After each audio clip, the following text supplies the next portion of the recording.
You go into UPS, you start as a delivery driver, right? And so I drove my UPS truck to what is now McGowan Hall at Marywood University and said, I think I want to get my doctorate. If you go back, would you do anything differently? I wouldn't change a thing. Not a thing. It's too interesting a journey to change it. We're going to get to all of that in a hot second, but first I want you to know the Ryan Leckey Show is sponsored by the Vanity Lounge in Pittston, PA, northeastern Pennsylvania's premier medical spa. Visit them at vanityloungenepa.com, and when booking your first appointment and service, use code Leckey to save 15%. I'm a huge fan of the owner, Tia. She takes care of this mug all the time, so check them out. Hey, friends. It's the Ryan Leckey Show.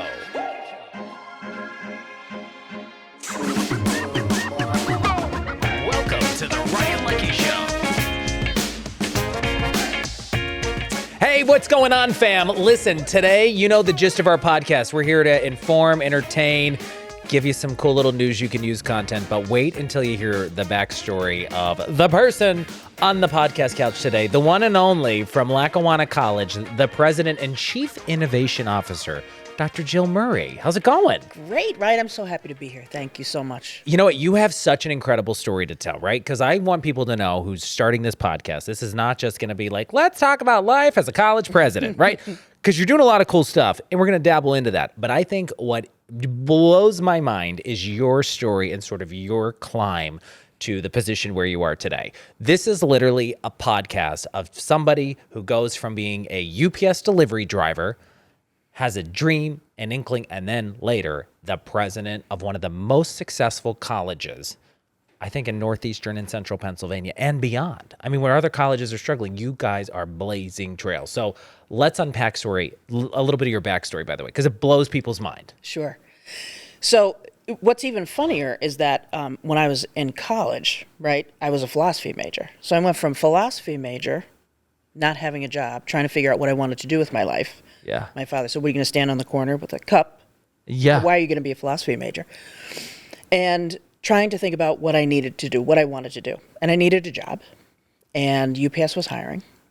And so I went around Christmas time, I don't know, early 90s this was. And I actually fell in love with it. I loved this experience, right? It was my first experience with business in general, commerce, time, pressure, things that I was a philosophy major. Where would I ever have, experiences like this? So I started driving for UPS, had my own route. It was a blast. It was an absolute blast. And then I went into the management program, but all my funny stories are my UPS driver stories. Yeah, well, maybe we'll have to come back to that because Yeah. I want to hear some of those memories you haven't forgotten. But Sure. you were born and raised in the Green Ridge section of Scranton, Pennsylvania, Correct. close to places like Marywood University. Yes. But okay, so tell me, you're a philosophy major. Where was that? What school? University of Scranton. Okay, so you're at the University of Changed my Scranton. Okay, you go into UPS. You start as a delivery driver, right? Yes. And then walk me through sort of the process, and then ultimately how it came back full circle because we just mentioned Marywood University. But it involves UPS. Right. This is such a cool story. So I went from being a philosophy major at the university, I went to graduate school in upstate New York. And for a whole bunch of reasons, things bring you back home. Mm-hmm. And I walk into UPS and they're hiring around Christmas time again. This is the stage where they needed helpers. They still do.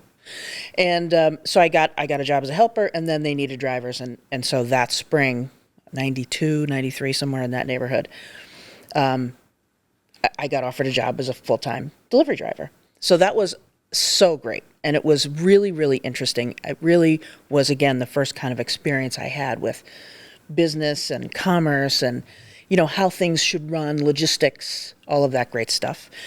And then I went into their management program, which was fantastic. But as you know, with UPS, it is a 24/7, 365 operation. Yeah. It is one of the largest companies in the world. There's 300,000 employees. I mean, it is nonstop. And so I thought maybe I'd get something part-time, like 40 hours a week, right?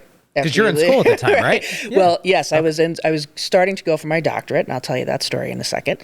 And so then I decided to go in to switch jobs. But as I was on my route, I kind of got the itch to go back to school. And so I drove my UPS truck to what is now McGowan Hall at Marywood University, which was then a construction trailer. I walked in to see Dr. Lois Drana and said, I think I want to go back to school. I want to get my doctorate. She said, come on in. And it was the summer. It was hot. I was in my Pullman brown uniform and shorts. And I started watching the clock because you're like, I got deliveries it's my lunch hour. Yeah. And so I started school that fall. I started in the PhD program that fall and was still at UPS. I was in the management program. It took me a long time to finish the program because I was working. I switched jobs and then ultimately went to Marywood University. I was running an institute there. I finished my doctorate and I was teaching in the graduate program. Get out. So you Yes. go from that and it all kind of spiraled into the world of academia after that chat in the construction trailer. Yes, Okay. literally. So I guess the question, if you're already working, right, and you're going to school, why go for your master's and then your doctorate? Did you ultimately, was there something on the horizon that said, you know what, I'd love to work more in academia, and and maybe that's why you wanted to leave the whole UPS gig? Yeah, I really thought ultimately I wanted to teach. I really thought that was my calling, right?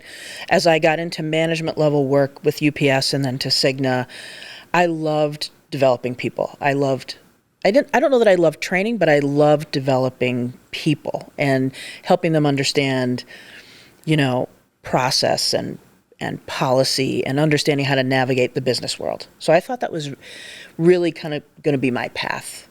And so as I evolved into my job at Marywood, I was teaching a class in the doctoral program called Social and Economic Dimensions of Human Development. Those are, academic terms for, I don't know what the name of that class was. Okay. And sitting in front of me was Mark Volk, who was the former president of Lackawanna College, who was my student. And at the end of my class, the end of the semester, he said, come over here. I need an academic vice president. Do you think maybe you want to come over to Lackawanna College? And I was like, I was driving a truck a couple of years ago. You want me to be your academic vice president? He said, yeah, I think you'd love it. And so I went over, I met the great people at Lackawanna College, interviewed with their board of trustees, and then I became their academic vice president in 2008. Wow. Isn't that crazy? That's nuts. I know. Especially when you said, right, you were like just kind of starting your teaching career. I was just starting my teaching career, and I was really interested. I became more interested in the administrative side. And when I went to Lackawanna, I was teaching there as well. Yeah. And doing administration. And then just really fell in love with Lackawanna College, its mission. And I fell in love with the people there and with the students there and what we're trying to do. And then Mark became president in 2012. He was the executive vice president then. And then I became the executive vice president and the chief innovation officer in 2012 when he became president. Now, before we continue into your journey of president now of Lackawanna College, right, and chief innovation officer, at what point were you still getting your doctorate when you took this new role? No. It was done? And what's your doctorate in? Human development from Marywood University. Got it. Talk about a great institution in Sister Mary. You and I both are big fans of Marywood University. I went there for grad and then my doctorate as well. I'm a huge fan of Sister Mary Persico. Love her. Sister Mary Persico is one of the great leaders of this region, one of the best people you'll find, and has done a fantastic job of that turnaround at Marywood, and is leading the way, for the colleges and universities in this region as well.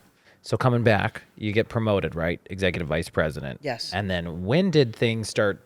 And the whole time too, are you like, this is insane, right? Because you think back what you started with. Yeah. And I'm sure when you were even starting, when you were in school, I don't know if it being the president of a college was on your radar. Never. Yeah. So tell me about like that transition and how it evolved then to you obviously working your way toward the president job.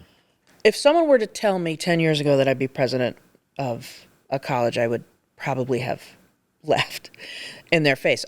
When I became the executive vice president and the chief innovation officer, it was really operations focused, which was my great love. Your right? wheelhouse, That's what I found my passion for at UPS and then at other, at Cigna as well. I love operations, how to make things work, how to make things better, relentless pursuit of better, right? That was my mantra. And so I had my dream job as the executive vice president. And then a couple of years before Mark retired, he said, I think you should think about maybe putting your hat in the ring for president. I was like, what? And we should point out at the time, there had not been a female president of Lackawanna College. No, there had not been. And you knew that. I did. And so I didn't really, so after he mentioned it, I started to think about it, and we were on such a good trajectory. I mean, everything that we dreamed about and put in place was working. You know, it really was working. Where other colleges were struggling, we were not. And we had grown exponentially during that time. And the things that we were doing were really cool and really unique and interesting. And, you know, he said to me, actually, Mark Duda, our football coach, got wind of the fact that Mark was going to retire. And he came in and to see me, and he said, if you want someone to possibly come in and change this direction, you're crazy. He said, if I were you, I'd put my hat in the ring and see what happens. Because I don't think anybody wants to change the direction. And with any new president that's coming from the outside, you would. Yeah. Because it would be a new vision, new way of thinking, a new way of doing things. So, But the school was already doing well. And I think in the day and age, doing really even well. now in 2023, at the time we're filming this podcast, right, there's still a lot of universities struggling, right, who are way in the red and who are bracing for the 2026, you know, when the bus goes off the cliff, right, when enrollment's expected to be down everywhere because people aren't Yes. making babies like they used to. It's crazy. And I keep looking at you guys. You're growing. Talk to me about, for people who aren't familiar with Lackawanna College, who might listen to this outside of, you know, Pennsylvania. Give me a snapshot of the school, because you guys are probably one of the most innovative schools that I've ever come across. Nonstop innovation, which is your job and your title. yeah.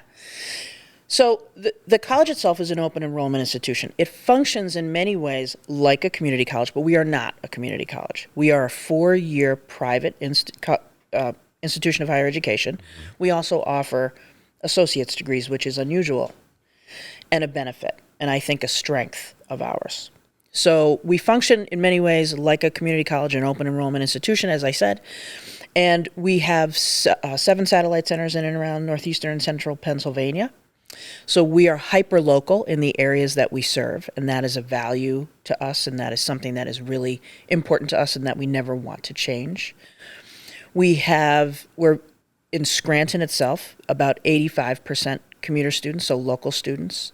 We serve the communities that we're in for sure. We have about 300 resident students. Most of them are athletes, and we can talk about that if you like. Our athletic programs are very successful. We are a really interesting college. We are a liberal arts-based institution, but we're a workforce-based college.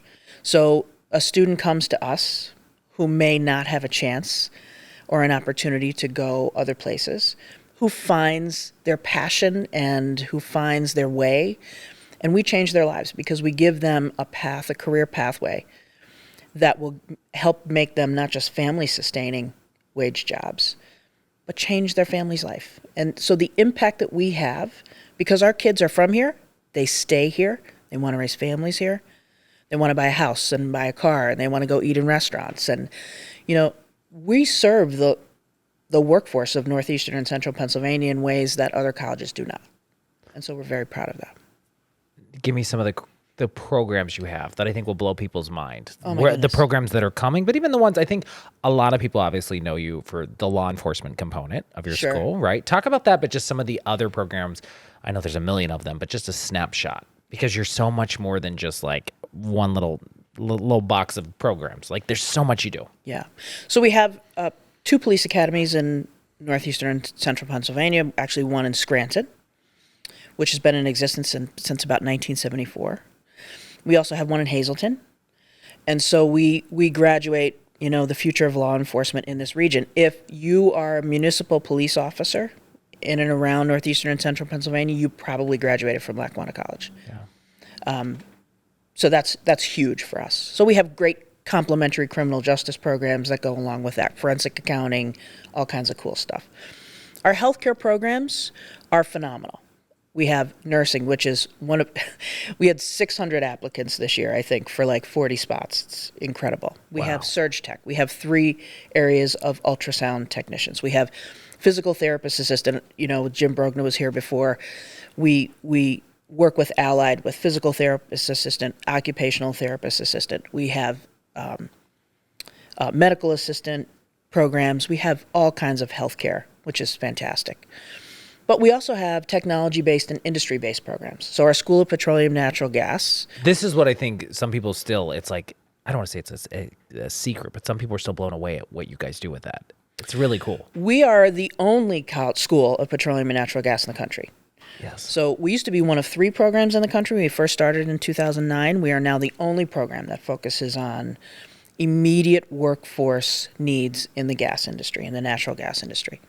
So, and the ecosystem of the gas industry is huge, right? Is the industry perfect? No. What industry is perfect? Is healthcare perfect? No. So we are, so we have a petroleum and natural gas technician program, so you actually work on the wells itself. We have compression technology, so there's compression stations that go along with these wells. We have measurements and controls, but the gas industry also needs accountants, and they need cybersecurity people, and the gas industry is a huge industry. It's here, many billions of dollars of investment, and they're staying, and they're going to be drilling more, and they're going to need larger workforce. We feed the entire workforce for the petroleum and natural gas industry. Nobody knows about it. We try to get that message out for students. These students are coming out in 2 years making high 5 or 6 figures out of the gate. An incredible laddered pathway for their careers. Yeah. It's amazing. And coming back, technology, yes. Huge for you guys. Tell me about this huge project on, that's on your radar, and disclose whatever you can about it. But sure. You guys are launching a lot of crazy programs to keep up with everything AI, technology, cyber world. Go ahead. So most colleges launch like 1 program or 2 at a time, rarely 2. We're launching like 4. So robotics and integrated technologies, which is huge. Logistics and distribution warehouse in this region is enormous, as you know. But those jobs are not the same jobs they were 10 years ago and 15 years ago. COVID accelerated the pace of automation. And so robots, integrated technologies, AI, cyber are now filling warehouse distribution and logistics. You can't go to one of these huge facilities around us and not see robots everywhere and not see these huge, girders and pathways and mazes of things moving electronically that didn't exist 10 years ago, right? And so we're on the cutting edge of that robotics and integrated technology program. We have one of the largest robot manufacturers in the country that we're going to announce a major partnership with in the coming days. So that's robotics, which is fantastic. Cybersecurity, which has been in existence for a couple of years, is now focused on occupational technology. So we're moving in not just, regular bank security or, standard security measures. This is now about industry technology and cyber focused on industry technology because those robots need to be secured, right? Then we're also launching an electric vehicle and advanced automotive program to fill the needs, right? So when you order something, your robot's going to pick it and your robot's going to pack it. Your credit card's going to be secured by the cybersecurity group that we have, and then it's going to be delivered by the electric vehicles, those last miles. And so we're kind of focused on the entire spectrum of the economy with these programs. In addition to that, virtual reality, AI, all of those programs are coming as well. Here's the coolest thing that I've always admired about you. We've had these conversations. I'm always amazed when you have the idea or your team has it, how quick you actually execute stuff. How do you guys kind of set that up? Like, what's the procedure? Because you're a big fan of policies, right, and operations and stuff. But I am amazed in the day and age where there's so many organizations, even universities are so old school, and it's just years to get anything done. Right. You guys are like work at lightning fast speeds. How do you do that? I was taught that by the 2 previous presidents that were there. So when I came in, Ray Angeli was the president. Ray Angeli is one of the best humans on the planet. He was a great guy, a military guy, just like Mark was, and a big fan of kind of flat organizations. Just do it. Just figure it out. Throw a lot of spaghetti against the wall. See what sticks. And I love that. You know, coming from big corporations like UPS, you don't get to do that. So it was coming to Lackawanna was very entrepreneurial. Mark maintained that philosophy, Mark Volk. And I just thought that was the coolest thing. And I love operating in that way because I think it encourages creativity. It encourages measured risk taking, right? You're not going to bankrupt the school. Try things. And so our value, one of our core values, is making sure we're quick to market. First to market. We're also, first to say, Project Funeral didn't work. Move on. Yeah. So, that has been something that we absolutely hold dear, that the ability to be able to say yes quickly, start it up, measure, does it work? If not, shut it down. Coming back to innovation and launching ideas or doing something that nobody around here was doing, you guys did something that started last holiday season in 2022 in the wintertime. Yeah. That your hospitality team, your VPs, you have such an amazing team. And I don't want to say names because I'm going to leave somebody out. They're incredible who I've gotten to work with, right? We kind of helped you guys with some video content on that. We're amazing. You did stuff that no other school, I think, would be like, oh, we should explore this. Tell me about Blitzen the Bar and what you guys did at Lackawanna College, because it tied into the restaurant you have that's run by students. But it was insane, and it blew up in a huge way, and it was a huge benefit to the school. Oh, my goodness. Unpack that. When the idea hit you, tell me about why you said, let's go. Well, the great thing about our team in Lackawanna College is people bring ideas to the table all the time, right? They're not just mine. Yeah. So Stephanie Decker and Dallas Shaw brought this idea of Blitzen the Bar coming to Scranton. That existed in Delaware. So... and for people who aren't familiar with it, it was a holiday pop-up bar that tells the story of Santa's least favorite reindeer, Blitzen. Blitzen, who has some kind of affair with Mrs. Claus, and there's love letters everywhere, and he's a fan of great wines and food and conversation, and it's an immersive experience. And this is what you actually set up so people who didn't experience it at the school over the holiday season, right? Now set the scene. When this idea came to you, were you like, what? We're going to do what? So they brought the idea to our leadership team, the cabinet group. And first let me back up and just say 409 on Adams, our student-run restaurant, is a living learning lab. Yeah. It's a living learning lab. With some of the best food in Scranton, by the way. Not just for culinary or hospitality, but for our accounting students, for our business students, for our cyber students, right? It is really a living learning lab. It's also, because it's a lab, it's experimental. So when you come in for dinner to 409, it's a classroom. So you're likely to have a great dinner. You're likely to have students serving you that are incredibly nervous and shaky and not quite sure what to say, or they make mistakes. So it is truly a learning environment, right? And we like to take chances with lots of different things inside 409. And so when they came to the leadership table and said, we think we'd like to do a pop-up, the next iteration, the next level of 409, let's see if we can do a pop-up interesting theme that gets our students working inside the restaurant, this new theme. Yeah. And let's see if we can generate some revenue, and let's see what kind of buzz we can create in the community because no one sees it coming. This was really the first pop-up experience in Scranton, and certainly for the holidays, it was crazy. The restaurant was completely transformed. Mm-hmm. The story was written by Dallas. The set decorations were created. Yeah, it was like a theater set. It was you walked into Blitzen's den. Insane, yeah. From the first night we started, and you were able to help us, thank goodness, with social media. That's the only way we did it, right? You. From the first night, it was packed every night. We opened Wednesday through Saturday.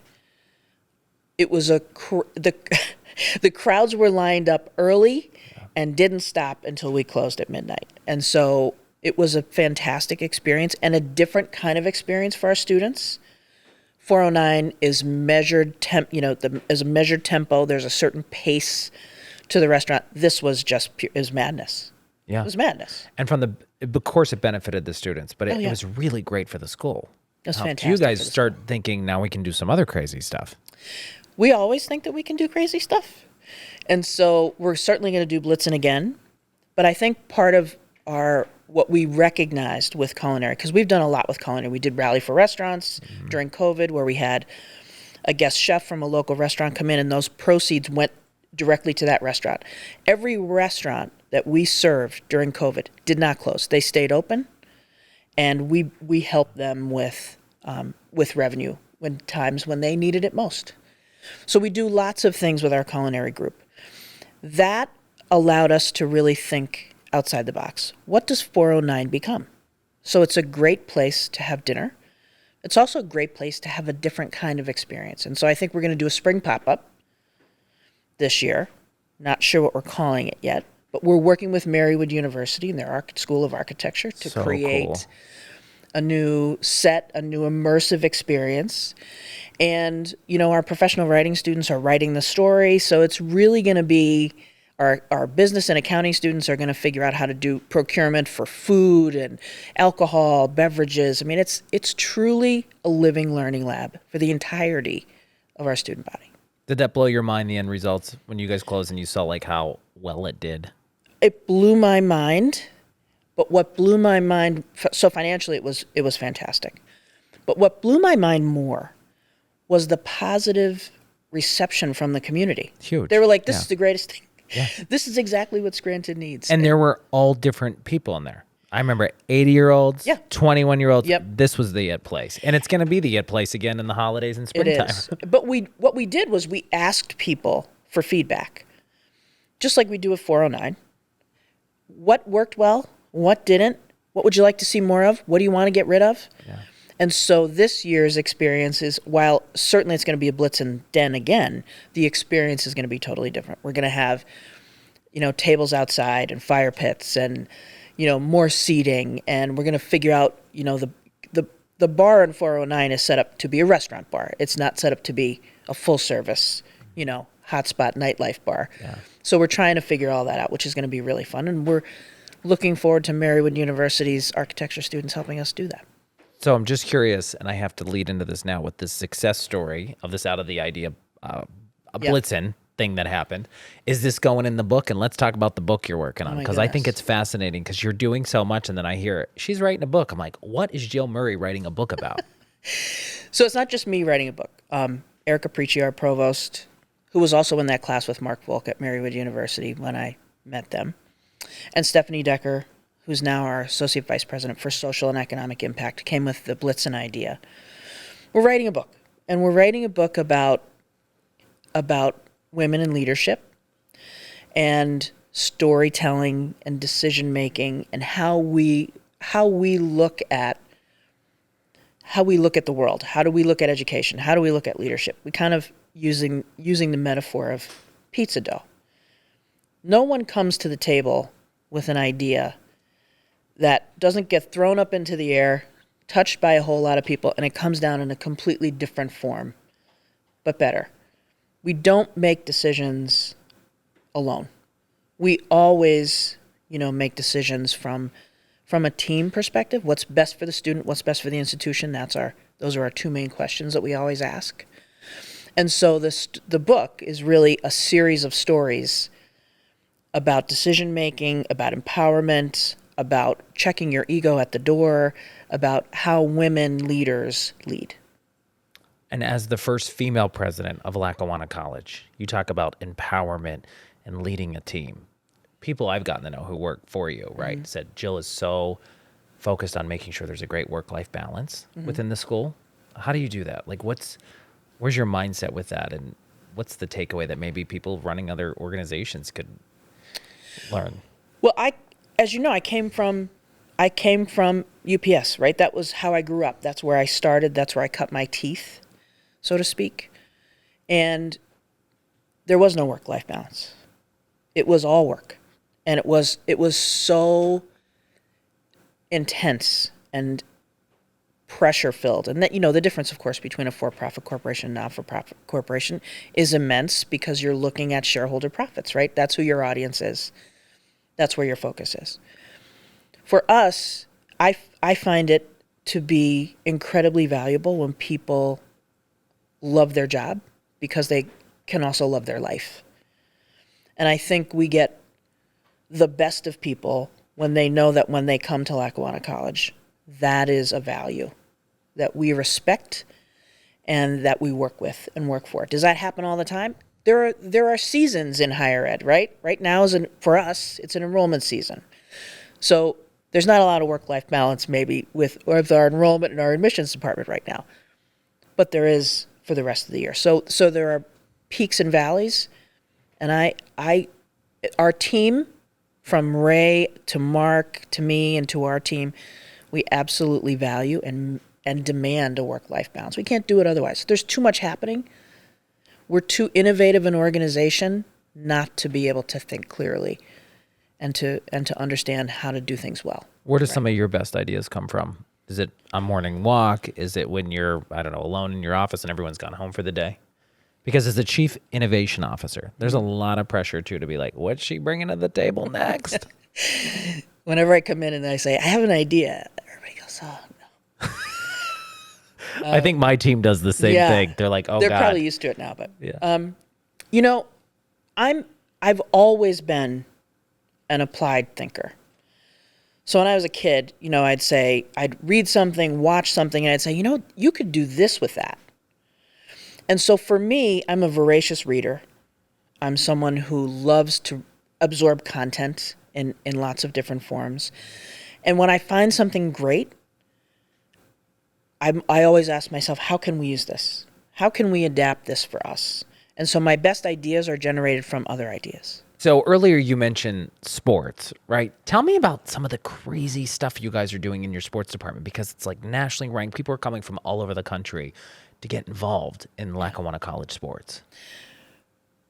Those sports teams have been in place now, 30 plus years. This is not new to us, but our sports teams are phenomenal. And about 14 years ago, we decided to put a stronger academic focus on these young men and women, because generally speaking, we're still a 2-year athletic program. So it's really a junior college athletic program. And what that allows us to do is have these tremendous athletes who may either have had challenges academically, need to get their grades up, or want to come to us for a year because they weren't offered the scholarship they wanted and they want to leverage a great performance in college athletics to get a better scholarship offer. And so Mark Duda, who's our football coach, as an example, has had so many of our players go to Division I programs, obviously Penn State's, Oklahoma, Baylor, you name it, which we're very, very proud of. But he's also had, 20 players in the NFL over the past, several years. We've had our baseball players be drafted by Major League Baseball. Our women's basketball team going to the Final Four. Mark Duda football team playing for national championships, our wrestling team playing for national championships, you name it.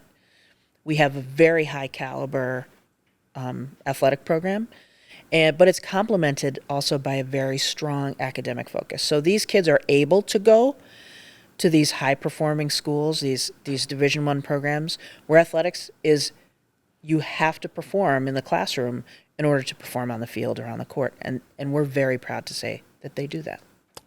And I think when you talk about ways to help people maybe navigate if they didn't really take off right for their first college program, and you kind of help people like land the plane, fix it, and then take off again.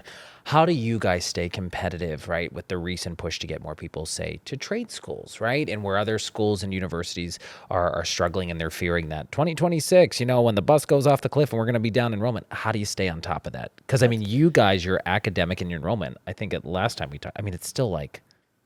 Yeah, we're going to be over 2,000 students this year. Still where it needs to be and above. Yeah. We're Chronicle of Higher Education, we're the #1 fastest growing school in our category in the country in 2021. So we're very proud of that. Here's how we do that. That was my next question. The cliff is important. The cliff is important for a number of reasons, not the least of which is I'm surprised that people are just realizing it now, right? We've been on top of that for a really long time. The challenge for many colleges and universities is that the people that they want, the student that they want, are the top tier students. Those top tier students are very much dwindling. There's a whole segment of students in the middle that have and want an opportunity. And so we focus on that middle group. Those are the students, that population isn't really dwindling. It's becoming greater for us. So we really focus on that segment of the population. And I think it's worked. It's definitely worked. In terms of trade schools, so what I say right now is that there is a new economy out there. It's a new collar economy. It's not a blue collar economy. It's not a white collar economy. It's a new collar economy. And it's focused on technology. And so trades, there's always going to be a need for trade-based education. There's always going to be a need for plumbers and electricians, and they're probably going to make more money than all of us put together, right? Which is incredible. But now there's a whole new segment of this economy that needs education and training, and that's the technology-based workforce, the robotics, the AI, the cybersecurity, the electric vehicles, and advanced automotive. If you're going to work on cars anymore, you're working on computers, right? It's a new way of living. It's a new way of thinking. It's a new economy in every way. And so I love the fact that people are talking about trades. It's been a long time since people really took that seriously. But I also think there's a whole new segment of the economy that now students are kind of excited about, and that's technology-based, industry-based training and education that puts a whole new segment and a whole new spin on what their career and their life is going to be like going forward. And a huge testament to that is constantly innovating, right? And as the Chief Innovation Officer, what would be your message to other people running companies who are just stale, right? They haven't leveled up in a while, because I think people are scared of change. So what do you say to other people who might be like, gosh, I wish I could do that, Jill? I go back. So we were named one of the world's most innovative companies by Fast Company magazine 2021. And we were named that because of a program called Level Up, which is basically you can get an associate's degree while you're in high school for the bargain basement price of $6,200. These credits transfer everywhere. If you can't afford it, we'll scholarship you, right? These students have saved tens of millions of dollars going to college across the country, which is great. But if you think about that was a crazy idea, because we're basically giving away our main product, which is associate's degrees, for $6,200. Who says that that's a good idea? Well, we did. And we did that because we did the business case for it. We put stuff on whiteboards, and we had lots of thinking sessions, and we said, okay, let's try it. Throw the spaghetti up against the wall and see what sticks. So my advice or my suggestions to companies and innovative officers or people that are innovative in organizations is try things. Start small. See what works. See how your team interacts. How do they react to change? You're going to have to communicate and set the standard that change is coming, and that's kind of the new way of doing things. Nothing is static anymore. You can't be static or you're dead. People are still freaking out about AI, but it's the future. It's here. It's not going anywhere. Yeah. So we need to figure out how to use it, how to adapt it, just like change, right? You need to figure out how to maneuver quickly. That's the other piece. Get rid of the layers. Get rid of the layers of approval. It shouldn't take you 2 years to start a degree program, as an example in higher ed. It shouldn't take you that long. You should be able to say, this is a great idea. Here's the market. Go. Right? And it doesn't happen. And so I think surround yourself with people who are like-minded. If you're in a room or you have a team of someone who doesn't like change, that's probably not going to work. Yeah. You need to surround yourself with people who embrace, understand, and want change. I think that's really important. And looking back at your overall story, right, from UPS delivery driver to the first female president of Lackawanna College, if you go back, would you do anything differently, or do you think it all fell into place at the right time? That is such a funny thing, because I was thinking about this very thing the other day. I wouldn't change a thing. Not a thing. It's too interesting a journey to change it. It'd be so boring otherwise. And I hate being bored. I have professional claustrophobia, so I need to constantly be doing different things. I love that term, by the way. Yeah, I can't Professional claustrophobia. Yeah, if I was to work in the same, in the same environment, doing the same thing all the time, I don't know what I would do. So yeah, I can't have professional claustrophobia. I need to constantly be thinking, doing, reading, experiencing different things. I love that. And the best way for people to learn more about you, the school, it's LackawannaCollege.edu. Lackawanna.edu. Lackawanna.edu. Yes, and all of our social media platforms. Got it. I love it. Falcon Nation. I love it. Any other things you want to add? I love hanging out with you. I love hanging out with you. And I should say, by the way, I'll end the podcast with this. You and I got to know each other over the years, right? And I always admired, your leadership, what you've done at the school. But you're always a great sounding board for me. And I know a lot of people, because all the time people be like, hey, Jill Murray, you should probably tell her your idea. She's really creative. She's the chief innovation officer at Lackawanna College. And I did. And when I was thinking of saying like, hey, after 21 years of doing the same thing, right? I think that's what I had, professional claustrophobia. Yeah. And I was like, Jill, I don't know what to do. And I remember sitting on your couch in your office and you go, just go do it. Just do it. Do it. And that changed my life a lot. That chat, and I think other mentors I had in my corner, and it was like, you're right, I'm not going to die. Just go try it. Just go try it. So Worst thing that can happen is it doesn't work and you find something else. yeah. It forces you to learn, and that's the biggest piece for me. I think to be a great leader, to be a great thinker, to be a great, representative of an organization, you have to commit to being a lifelong learner. You can't stay stuck in the ideas of 10 years ago, right? It has to constantly evolve. Your leadership has to evolve. Your thinking has to evolve. The way that you approach situations, the workforce, all has to evolve. You have to be a lifelong learner. And you shatter that line, well, that's the way we always did things. Hate that, right? When I first came to Lackawanna, I would ask questions, that was the answer I got. And finally I said to everybody, okay, even if that's the case, please don't anyone say that to me anymore. Yeah. That's because I'm not asking you how do we maintain, I'm asking you how do we move forward. So let's think about, is this the best way to do it? If it's not, what is the best way? I love it. And I feel like the people that you are leading now, right? These people have these little ideas and their little sparks. Yeah. I feel like you're the gasoline that just ignites the fire, and you empower people as well who work at the school, who don't work at the school, to say, go try this. Go try it. Be innovative. Have fun. Enjoy your job. Enjoy your life. If that means for you coming in with cool ideas and wanted to try something, do it. I mean, that's what I did. That's what other people do. That's what makes this college and this organization great. Lackawanna College isn't the same Lackawanna College it was in years past. It's a different organization now. We're a force to be reckoned with in northeastern and central Pennsylvania, and wait till you see what's coming. I can't wait. As we say in the industry, stay tuned. Stay tuned. I love that. So it's sort of like the story of, I feel like your headline, right? It's like the story of the UPS driver who threw spaghetti against the wall. Yeah. It stuck. Now she's the president of Lackawanna College, but still blazing trails. So thanks again. Thank you, Ryan. You're amazing. It's a pleasure to be here. All right. So are you. The one and only President Jill Murray of Lackawanna College. Check them out, lackawanna.edu.